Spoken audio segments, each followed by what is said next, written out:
नमस्कार दोस्तों, मैं हूं आपका मोहित बरुआ और आप देख रहे हैं बरुआ का शो मस्ट वॉच।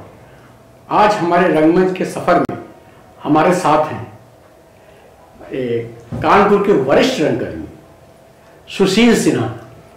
काफ़ी वरिष्ठ है, बहुत समय बाद इन्होंने हमें समय दिया है और चलिए मैं उनसे बातचीत करता हूं। सुशील जी से नमस्कार। सुशील जी प्रणाम। हम ये जानना चाहते थे आप कब से रंगमंच में हैं? मोहित जी, रंगमंच में मैं 1975 से सक्रिय रूप से जुड़ा हूं। वैसे हम लोग अपना स्ट्रीट थिएटर करते थे क्योंकि अपने लेखक होते थे, अपने ही एक्टर होते थे। हम लोग 1 रुपए 2 रुपए चंदा जुटा करके नाटक करते थे गलियों के अंदर आर्य नगर में। उसके बाद एक दिन मैं आर्य नगर में घूम रहा था, तब देखा हमारे कुछ परिचित लोग जा रहे हैं किसी के साथ। तो मैंने पूछा, जरा भाई क्या, कहाँ से आ रहे हो तुम लोग? कहाँ से आ रहे हो? तो एज यूजुअल उन्होंने कहा, यार मैं रिहर्सल कर रहा हूँ। तो उसमें हमारे एक सज्जन और थे जिनसे हमारी पटरी नहीं खाती थी, पहले मैं उन्हीं के साथ था। अच्छा अच्छा। तो मैंने उसको ले, तुमने याद रखा, मुझको नहीं याद रखा? बोला कल आ जाओ यार, क्या दिक्कत है। मैं अगले दिन गया और अपना परफॉर्मेंस दिया, सिलेक्शन हुआ। वो नाटक था प्रजा ही रहने नाटक सुशील कुमार सिंह का था ये नाटक? जी नहीं, ये नाटक जो था गिरिराज किशोर प्रजा ही। इस नाटक की विशेषता ये थी कि जहां से अंधा युग शुरू होता है, ये नाटक वहां पर आके खत्म होता है। दूसरी चीज हमें बाद में मालूम पड़ा कि इस नाटक को लगभग 9 दफे डायरेक्टर और राइटर की मीटिंग हुई है और नाटक ये रीराइट हुआ है। 9 दफे रीराइट हो चुका था नाटक उस वक्त तक, क्योंकि उस वक्त इमरजेंसी का टाइम था और आप लोग मतलब उस वक्त कोई भी एंटी गवर्नमेंट प्ले नहीं कर सकते।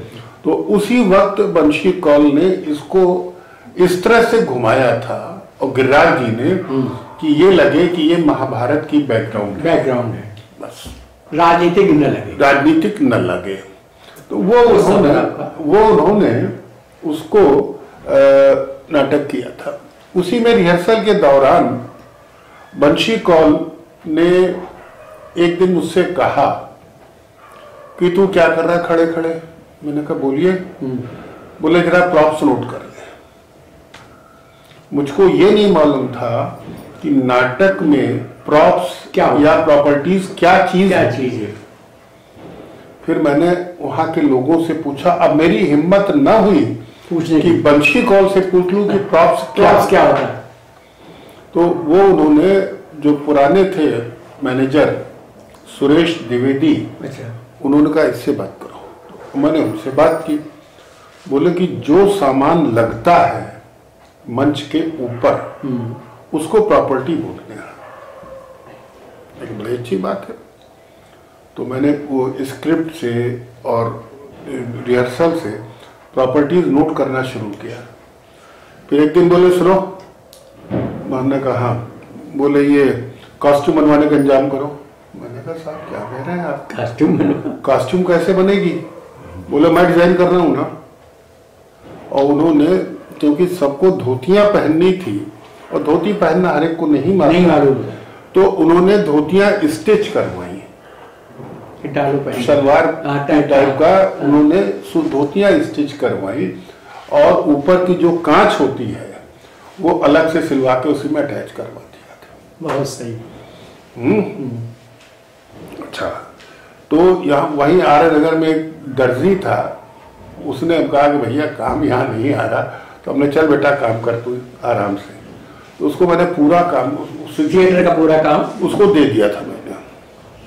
बाद में उसकी जॉब लग गई थी यहाँ कार्डियोलॉजी में। अच्छा। तो बस वो चीज जो थी मेरे को घर कर गई और मैंने वहां से हमारी रंगमंच की शुरुआत कह लीजिए या मैनेजरशिप की शुरुआत कह लीजिए, उस नाटक में जो स्मारिका छपी थी उसका संकलन और संयोजन सुशील कुमार सिंह ने किया था। तब सुशील कुमार सिंह कानपुर में थे शायद? उस नहीं, कानपुर में नहीं थे उस समय, लेकिन आए थे। अच्छा अच्छा। तो उसके बाद उन्होंने शायद माट साहब, उनमें कुछ बात हुई थी, बोले यार इस लड़के को जाने नहीं देना है। अच्छा, इसको जाने नहीं देना है और इसको रोक के रखना है, तो ऐसा कोई इसको ऐसी कोई चीज दो इसको ताकि टिका रहे, यहाँ टिका रहेगा। तो हमको वही मंच व्यवस्थापक यानी स्टेज मैनेजर की का भी पद दिया गया था। तो आपने पहले किस संस्था से जुड़े? फिर पहले हम लोग जुड़े थे संध्या से। अच्छा, फिर उसके बाद सीधे उसके बाद एक दो नाटक किए, स्किट्स वगैरह की हैं मैंने, वो सेंट्रल गवर्नमेंट वेलफेयर कमेटी में। फादर हमारे सेंट्रल गवर्नमेंट में थे, तो उनके पीएस निगम भी थे। हाँ, पीएस निगम वगैरह भी थे, लेकिन इन लोगों का अलग ग्रुप था, हम लोगों का अलग था। तो अपने अपने ऑफिस से सब लेके आते थे। तो उसमें पीएस निगम भी थे, राधेश्याम दीक्षित भी थे, एसके श्रीवास्तव भी थे, ये चौहान साहब भी थे, ये लोग सब थे। लेकिन चौहान साहब और एसके श्रीवास्तव क्योंकि इनकम टैक्स में थे और अधिकारी पद पे थे, तो ये लोग उनके बंदों को खूब घुमाते थे। अच्छा अच्छा। एक नाटक था कानून की कसम। वो उन्होंने बहुत शो की है उसके। और जैसे शो होते हैं आपको मालूम है, इनकम टैक्स वालों को शो कैसे होते हैं, उनके शो। तो उसके बाद भी ये उनका वो शो बहुत चला, लेकिन उसके पहले डायरेक्टर थे राधेश्याम दीक्षित। अच्छा। आपस में कुछ कन्फ्लिक्ट हुआ था।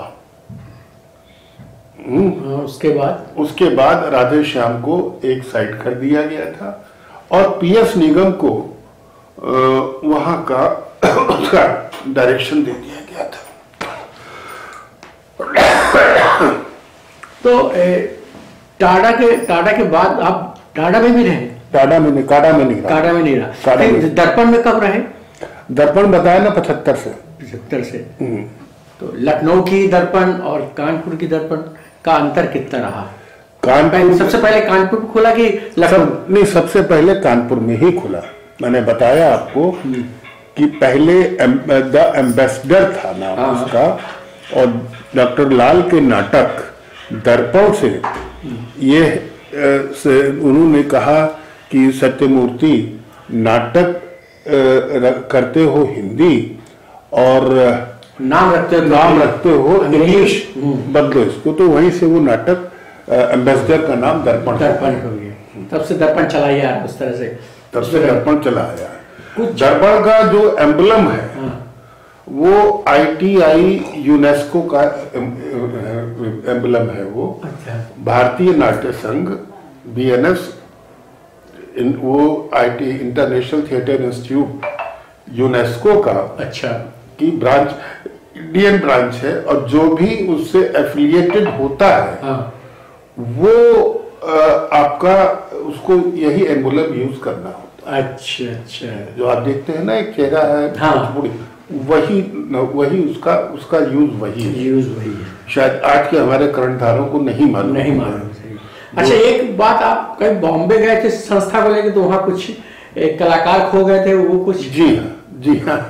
वो एक हमारा नक्कारा वादक था, हरिश्चंद्र नहीं, काले खां था। वो चेला था राशिद खां का। अच्छा। रशीद खां का चेला। कौन सा नाटक लेके गए थे?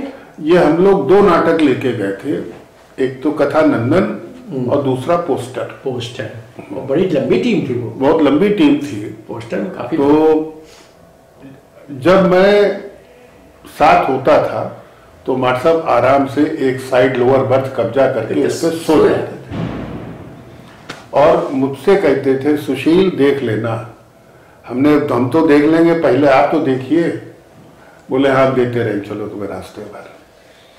तो ज्यादातर लोगों से कह दिया जाता था कि भाई इसका उतरना नहीं, दूसरा कि एक वक्त का खाना अपना आप लोग लेके चलना, ताकि बाकी को हम लोग देखेंगे।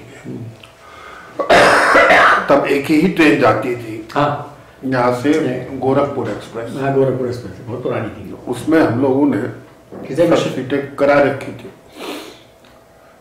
पंडित सत्यनारायण नाल वादक शिवालय में रहते थे। हाँ, तो वो भी साथ गए थे। अच्छा। ये काले खां नकारा था। हाँ। और वो पंडित वो थे राम प्रकाश जी, वो भी थे, बीए थे।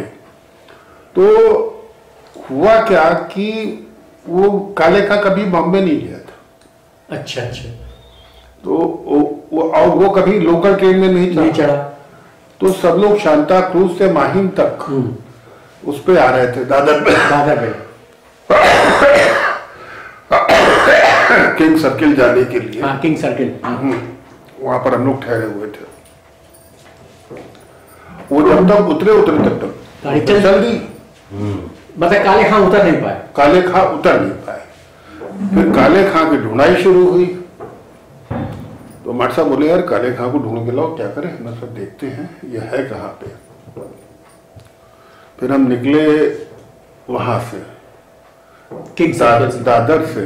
दादर के पास तो किंग सर्किल के से पूरा रूट हमने छाना, एक एक स्टेशन, और जो उनके पुलिस स्टेशन थे जीआरपी के और जीआरपीएफ के। तो वहां पर जाते जाते मेरे को मतलब दोपहर हो गई और काले खां का पता नहीं था, और शाम को नाटक था। और नकारा ही पूरे नाटक की जान थी, चाहे वो पोस्टर हो, चाहे मंगल हो, कथा नंदन हो, नकारा ही जान थी उसकी। इतने में हम घूमते घूमते घूमते घूमते पहुंचे उसमें दादर पुलिस पोस्ट पे, जहां हम लोग उतरे थे। तो मैंने कहा, भाई साहब ये बताइए, कल हमारा एक बंदा रात में भटक गया है, तो उसका क्या किया जाए। तो उसने कहा, पहले जाके एफआईआर करा दीजिए। तो जाके हमने दादर से किंग सर्किल थाने में उसकी एफआईआर कराई थी, और एफआईआर करा के हम आए हैं। फिर जहां हम ठहरे थे, हमें कुछ प्रेशर सा महसूस हुआ, मैं चलो फ्रेश हो ले। जब वहां पर आए हैं तो हमको चौकीदार ने खबर दी कि आपका आदमी जो भटक गया था ऊपर बैठा हुआ। जब मैं उसको देखा तो मैं पकड़ के उसको रोने लगा। रोने इसलिए लगा था मैं, या इमोशनल हो गया, भावुक हो गया था मैं, कि इसके बच्चों को जाके हम क्या जवाब दें। हाँ, मान लो कुछ हो जाता तो हमने, तुमने खाना खाया? बोला नहीं भैया, भूखे हैं रात से। हमने, अच्छा मां साहब तुम पहले आओ। उसको एक जगह बैठाया हमने, तुम जितना तुम्हें जो खाना हो खा लो, पहले खा लो। बोले नहीं वो तो सब ठीक है, पहले उनको बीड़ी बंडल दिला दो। बीड़ी इसकी कमजोरी थी, तो उसको मैंने बीड़ी का बंडल दिलाया 2 ठो, और मैंने इन्फॉर्म किया कि वहां पर पृथ्वी थिएटर में कि काले खां मिल गया है, मैं उसको लेके आ रहा हूं, लेकिन ये ध्यान रखना उससे कोई भी क्रॉस क्वेश्चन नहीं करेगा कि रात में क्या हुआ, बहुत डरा हुआ है वो। तो उसको मैंने फिर टैक्सी में बैठाला। हमने कहा तुमको हम छोड़ो छाड़े नहीं, अब ऐसा तुम टैक्सी में चलो। तो उनको टैक्सी में ले जा करके मैंने दिया, तो बीए ने गेट पर ही उसका हाथ पकड़ा और हाथ पकड़ के अंदर ले गया म्यूजिक की जगह पे। उसने उस साथ जो नकारा बजाया है, मतलब ये था कि नकारे के आगे सब लोग उसमें छिप गए थे, इतना बढ़िया नकारा बजाया उसने। कहता, सुशील भाई कभी बैठो तो मैं आपको नकारे पे मात्राएं सुनाऊं। 7 मात्रा 11 मात्रा मैं आपको नकारे पे सुनाऊं, जो एक चीज अपने आप में बड़ी डिफिकल्ट थी। क्या चीज? नक्कारे पे मात्राएं निकालना, 7 मात्रा, 9 मात्रा, 11 मात्रा, ये हर आदमी नक्कारे पर नहीं निकाल सकता है। इसमें महारत हासिल था रशीद मियाँ का जो बनारस में फेस्टिवल होता था, जब तक रशीद मियाँ रहे तब तक वहां वो जाते रहे, उनका प्रोग्राम होता था। बहुत ऐसे और आपके साथ जो अभी जो काम कर रहे होंगे, पुराने जो आपके साथ करते थे, अब भी हैं आपके साथ कि कुछ है? नहीं, देखिए कुछ दर्पण में मास्टर साहब की डेथ हुई है 86 में, और 86 मास्टर साहब की डेथ हुई है, 87 में उनकी डेथ हुई है। मास्टर साहब 85 में रिटायर हुए हैं, तो उनको एक चीज का बड़ा ही शौक था कि मैं रिटायर हो गया हूं। लोग ये समझेंगे शेर बूढ़ा हो गया है, और मैं बूढ़ा नहीं होना चाहता हूं। मैं शेर हूं, शेर ही रहूंगा। वो चीज जो उनकी हम में थी, वो हर चीज में हम यूज करते थे कि मैंने जो मैं था उनका, वो आगे चल के वो अहम बन गया था। ईगो उनका जो था बन गया था, जिसकी वजह से उन्होंने उनकी, क्योंकि 83 में हमारी जॉब लग गई थी लोहिया स्टारलिंगर में, तो बरुआ जी हमारा कुछ इंटरेस्ट कम होने लगा था। लेकिन मैंने उस वक्त, आप ताज्जुब करेंगे, संतोष कुमार गुप्ता को मैंने तैयार कर दिया था बैक स्टेज के लिए, जिन्होंने बाद में एकजुट बनाया था, जिसमें क्योंकि उसमें कुछ और भी कारण थे, वो मैं यहाँ नहीं कहूँगा। नहीं। लेकिन एकजुट इसलिए बना था कि हमारे यहाँ कुछ 1-2 वरिष्ठ कलाकार थे जिनको निर्देशन का मौका नहीं मिला था, और वो लोग निर्देशन करना चाहते थे, तो उन्होंने निर्देशन वाला पार्ट अपना जाके वहीं किया है। तो उसके बाद संतोष गुप्ता जब से, अच्छा उसके बाद संस्था बनाई तो अलग हो गए वो? नहीं, अपनी संस्था ऐसे अलग नहीं हुए थे। उन्होंने किया क्या था कि उन्होंने मास्टर साहब की नकल की, और नाटक भी, लेखन भी करने लगे, पत्रकारिता भी करने लगे, एक्टिंग करते ही थे। तो उसी में उनको थोड़ा सा घमंड आ गया था, और वो रेगुलर विजिट करने लगे एकेडमी लखनऊ, और वहां पर जा करके अपना काम बताने लगे, पानी दे। हाँ, तो उसमें उन लोगों का अहम आ गया था बीच में। तो संतोष गुप्ता अपने आप को सेकंड सत्यमूर्ति बनना चाह रहे थे, और जिसका रिजल्ट ये हुआ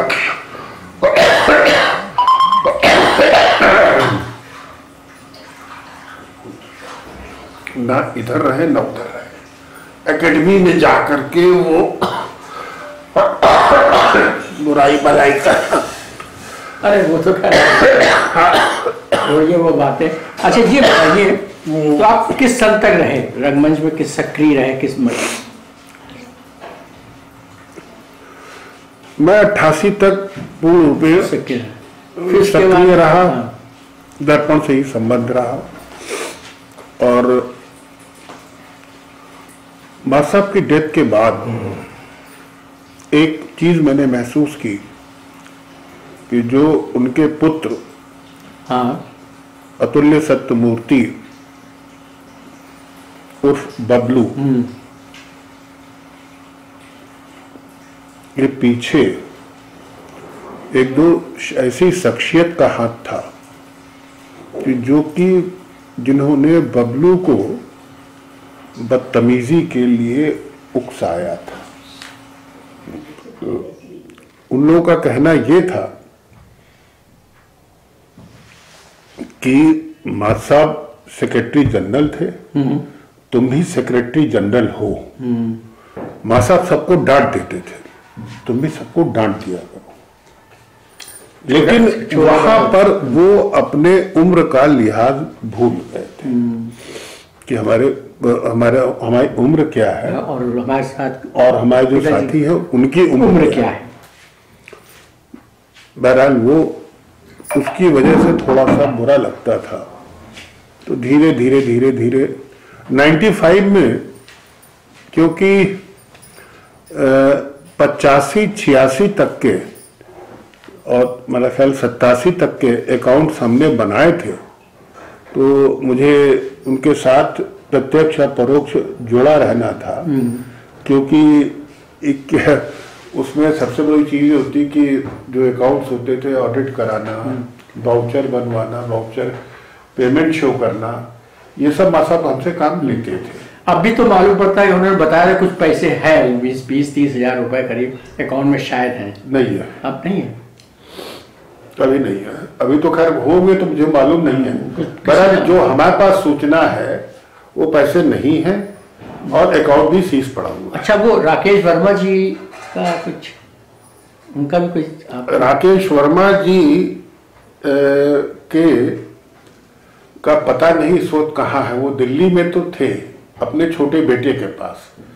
राकेश वर्मा जी के साथ बड़ा सेटबैक हुआ। सबसे पहले उनकी वाइफ की डेथ हुई, उसके बाद उनके बड़े बेटे की डेथ हो गई, और फिर वो शायद, अभी तक मैं श्योर नहीं हूँ, लेकिन शायद यहाँ का मकान छोटे लड़के ने बेच बाच दिया और जाके दिल्ली में फ्लैट ले लिया। दिल्ली में रहता, उनका लड़का IIT से MTech है और इनको पेंशन वगैरह मिलती है, लेकिन इनको डिमेंशिया हो गया था। अच्छा, तो इनको आदमी को पहचान नहीं रहे, बता रहे नहीं पहचानते, आवाज से अगर याद दिलाते हैं तो पहचानते हैं। लेकिन मैं मिलने भी गया था उनसे। अच्छा, तो उनका बड़ा लड़का मिलने नहीं दिए। नहीं मिलने हमको इतना थोड़ी रोक पाएंगे। तो एक्चुअली क्या था, एक बार उससे उनके बड़े लड़के को जॉइंटिस हुई थी, और जॉइंटिस में उसको ब्लड की जरूरत पड़ी। तो हम लोग जब मिलने गए, DS नर्सिंग होम था यहीं पर सर्वोदय नगर में। अच्छा, तो ज्यादातर हम लोग की शाम की बैठक राकेश के घर में ही होती थी। तो हम लोग गए तो उनकी वाइफ ने कहा सुशील की हालत ठीक नहीं है। बोले राकेश कहाँ है? तो बोले राकेश गए हैं ब्लड बैंक वो खून लेने। तो वहाँ से हम राजीव गोयल और फजल जहीर तीनों भागे हैं इकट्ठे, एकदम से ब्लड बैंक में आए और मेडिकल कॉलेज में। और मेडिकल कॉलेज ब्लड बैंक में फजल जहीर के जान पहचान के डॉक्टर बारी थे, उन्होंने चेक किया आके। तो बोले, क्योंकि उनके बच्चे का ब्लड जो ग्रुप जो था नेगेटिव था, तो बोले हाँ नेगेटिव ग्रुप का एक बोतल बची हुई है, तुम ले लो, हम अभी तुमको इश्यू करा दे रहे हैं और किसी को तुम डोनेट करवा दो। बोलो ठीक है। तो राकेश वर्मा पहले बिल्कुल सूखे बैठे थे, और जब कंफर्म हो गया कि एक बॉटल ब्लड है तो बोले यार निकालो, अब गला तर तो कर ले।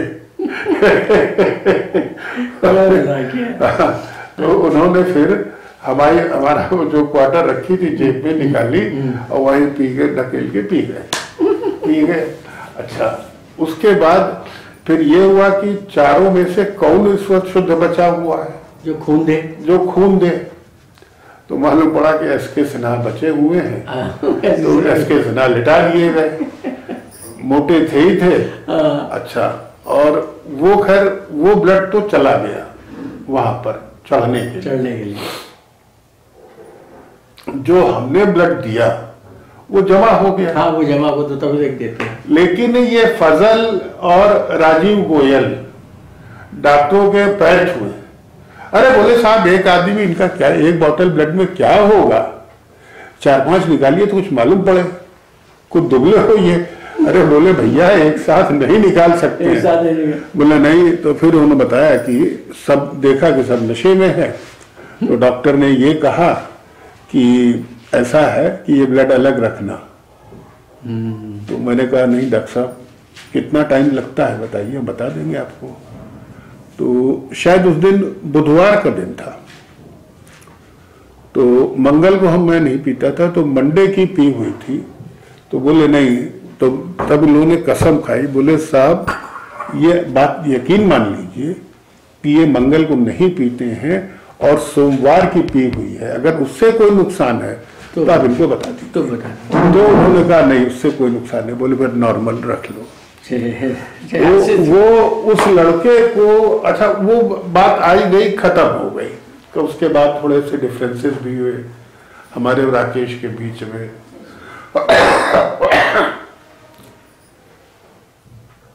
ये अभी जब उनकी वाइफ की डेथ मालूम पड़ा मुझको, तब मैं उनके घर गया था, राकेश जी के।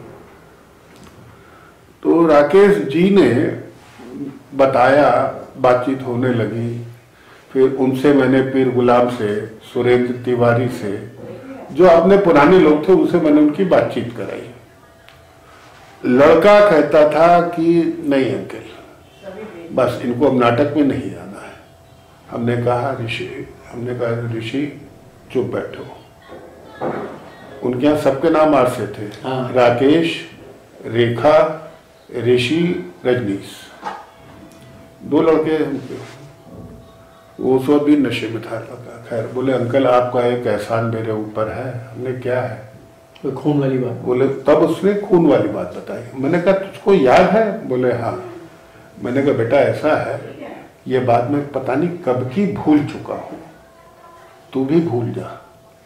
खैर बाद में मालूम पड़ा कि उसकी डेथ हो गई, तो अफसोस हुआ, क्योंकि उन दिनों ज्यादातर मैं बंगलौर में बेटी के पास रहता था, तो इसलिए मैं ज़्यादा कोई कंडोलेंस भी नहीं कर पाया था। छोटा लड़का उनका आया था और आपको शायद बेच बाच के सब चला गया। तो अब आप इस समय क्या कर रहे हैं और क्या करना है? बस अपना गृहस्थ जीवन है, स्वास्थ्य ठीक नहीं रहता, इसलिए संस्था से थोड़ा सा दूर हो गए। संस्था से दूर हो गए हैं। कुछ लोग आते हैं सलाह लेने के लिए, उनको सलाह दे देता हूँ और सलाह वो पूछते हैं कि इसमें क्या किया जाए। क्योंकि पीछे मैंने एक बार कोशिश की थी कि दर्पण से जुड़ जाऊं, अभी बबलू की डेथ के बाद। तो हमारी जो वर्तमान महासचिव महोदया है निष्ठा शर्मा जी, शायद उनको ये नागवार गुजरा, तो उन्होंने उसके ऊपर कोई तवज्जो नहीं दी, तो मैंने अपने आप को समेट लिया। अभी मेरे ऊपर फिर दबाव एक चीज का है, और वो ये है कि सुशील भाई आप संस्था बनाइए। हमने कहा यार देख भाई, हाथी पे चढ़ के गधे में नहीं बैठूंगा। नहीं वो सही बात, बड़ी सीधी बात, बिल्कुल बात है। अच्छा, और जो आप अपना अभिनंदन समारोह करते हो, कोई करते हो, उसमें मुझे अच्छा इसलिए लगता है कि अपने पुराने साथी विजय दीक्षित, के कुमार, रतन राठौर, ये सब पुराने साथी हैं, ये मिलते हैं तो बहुत अच्छा लगता है। इसलिए हमारा आना, थोड़ी देर हम उनसे आपस में चर्चा भी होती है, थोड़ा सा मैं कोशिश कर रहा हूँ। नहीं तो वो चर्चा हमारी उनसे होती रहती है, तो वो अच्छा लगता है।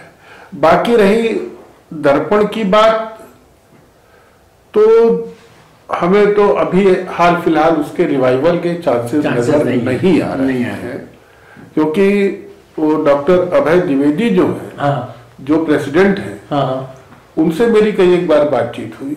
बोले मैं इसलिए जुड़ा हूं सिर्फ कि माँ साहब ने मेरी जॉब डीएवी कॉलेज में लगवाई थी, जिसकी वजह से आज मैं यहाँ तक हूँ, और मैं इसलिए जुड़ा हूँ। मैं कह रहा हूँ बार बार कि मुझे हटाओ। अच्छा, इस वक्त अभी कुछ ऐसा भी हुआ कि दर्पण के काफी पुराने लोग, भगवान उनकी आत्मा को शांति प्रदान करे, वो लोग उन लोगों की डेथ होती चली गई। जहां तक मुझे याद पड़ता है, अब दर्पण में के पुराने लोगों में एक कृष्णा सक्सेना, दूसरे आपके वो सुरेंद्र तिवारी जी हैं, सुधीर मोरैया, महेश दुबे करते थे? नहीं, महेश दुबे नाट्य भारती, और मैं और एक मैं दिखता हूँ बस, और लोग तो सब नहीं, बाकी तो है ही है। निष्ठा है, आपका ये अभय द्विवेदी, फजल है, ये सब भाई भी है, लेकिन ये लोग भी अपने आप को सिमेट लिया नहीं, इग्नोर्ड महसूस करते हैं। मोहित जी, कोई भी बंदा वरिष्ठ रंगकर्मी होगा या किसी संस्था में अगर वरिष्ठ लोगों का सम्मान नहीं होगा तो आज की तारीख में वरिष्ठ यही चाहता है कि हम अपने आप को एक तरफ कर लें, साइड कर लें। वही हुआ है।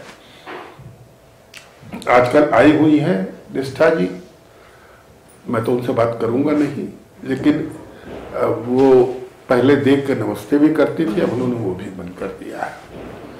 तो अब वो जाने, उनका काम जाने। चलिए, बहुत अच्छा लगा आपसे एक छोटी सी मुलाकात करा, और वह एक छोटी सी भेंट है जो मैं आपको देना चाहूंगा। अरे भैया, कितने दोगे मालिक? और ये छोटी सी डायरी लिखने के लिए कल भी कोई दोहराएगा जग को हंसाने बहरूपिया, रूह बदल फिर